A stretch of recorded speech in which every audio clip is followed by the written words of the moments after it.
Some of you may have started to look at this section in the study guide already. There's an activity to do here at the beginning. First of all, just discussing what fractional exponents might represent. I give you kind of a little bit of a hint there of what they represent. The activity in here gets you to start thinking about fractional exponents. It starts by tackling power of a half, which we just touched on a little bit. It's assumed you're using a calculator here, making a prediction using a calculator. And then it's asking you, make a prediction about this, check using a calculator. At this point, we're using calculators.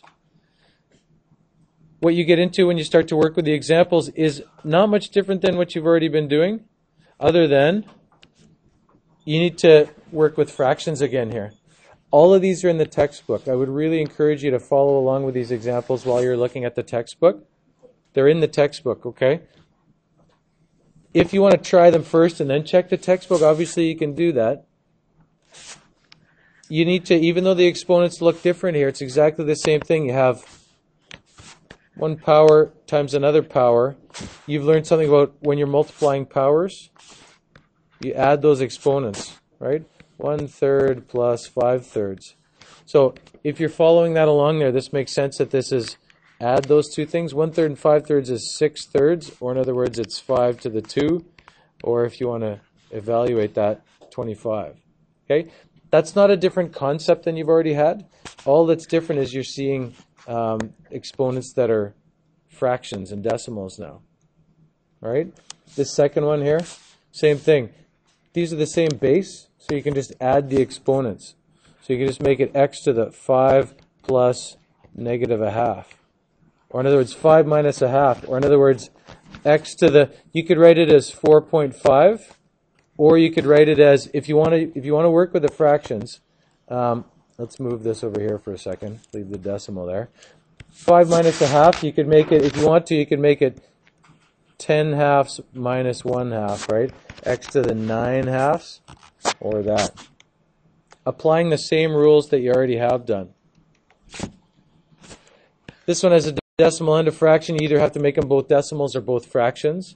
I will leave that one up to you. I don't want to go through and do this one for you right now, but have a look in the textbook about how they do it. The reason that this is harder is because of this.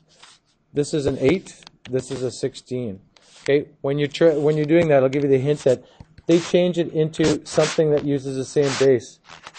Okay, they change the 8 and the 16 into something as a power of 2, right? They write this as a power of 2. They write this as a power of 2. That's the hint. And you can try and finish it either using the textbook or on your own. Second example here. Sorry, that's the your turn thing. Answers are there. Second example incorporates now power of a power. I want to do a couple of those with you as well. Again, same exponent rules you already have. You have two things in here, one term but two parts. 2 parts to the power of 0.5, well, it's going to be 4 to the power of 0.5 and x to the 3rd to the power of 0.5.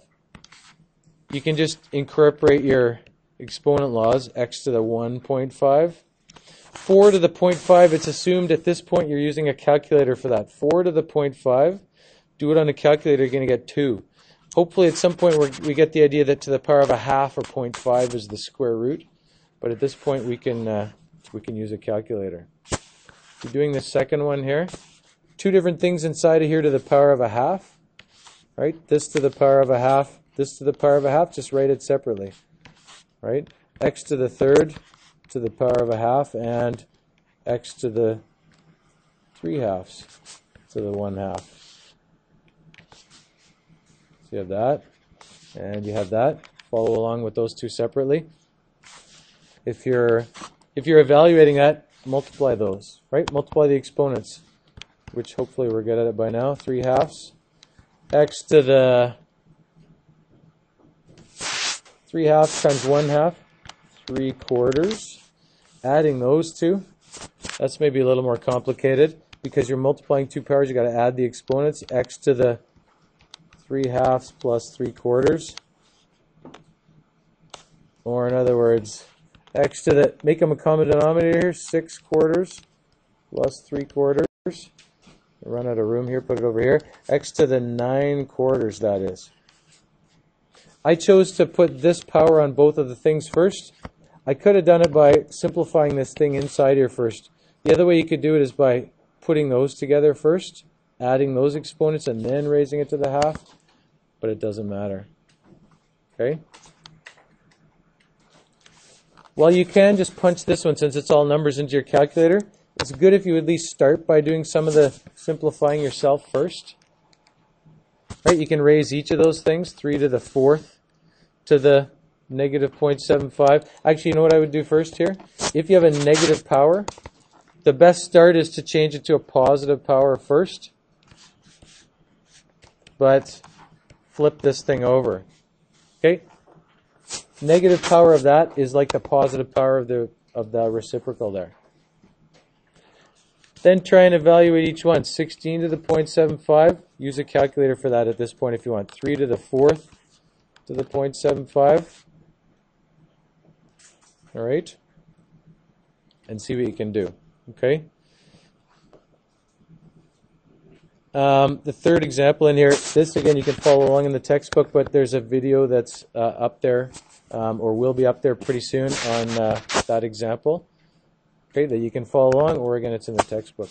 Can we get going on stuff here, working on this section, finishing it off, working through it? Okay.